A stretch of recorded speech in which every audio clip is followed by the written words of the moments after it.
Ok, bien, bonjour à toutes et à tous.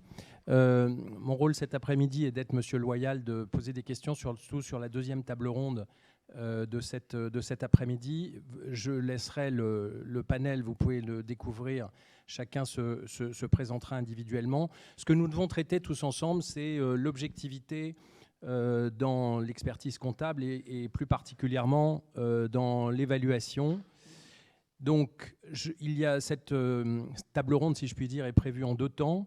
Chacun des membres du panel va faire un exposé d'une quinzaine de minutes de sa pratique dans la juridiction dont il dépend.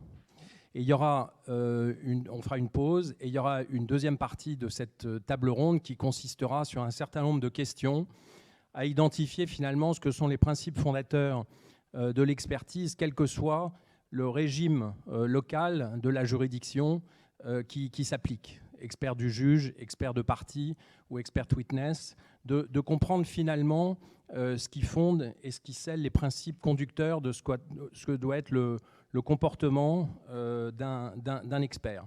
C'est autour de cette thématique qu'on essaiera de répondre à la question de l'objectivité, puisque ça doit être une objectivité de comportement, une objectivité technique, une objectivité de restitution avec le respect des droits de la défense. Donc sans plus attendre, je vais passer la parole peut-être à André qui va démarrer. Ensuite, je propose que Kay prenne la parole, as a number 2 after André, if you don't mind.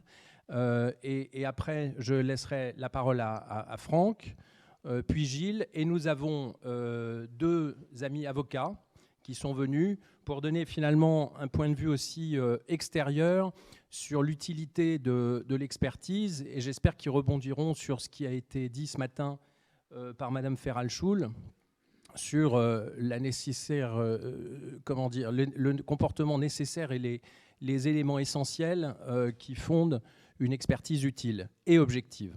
Voilà.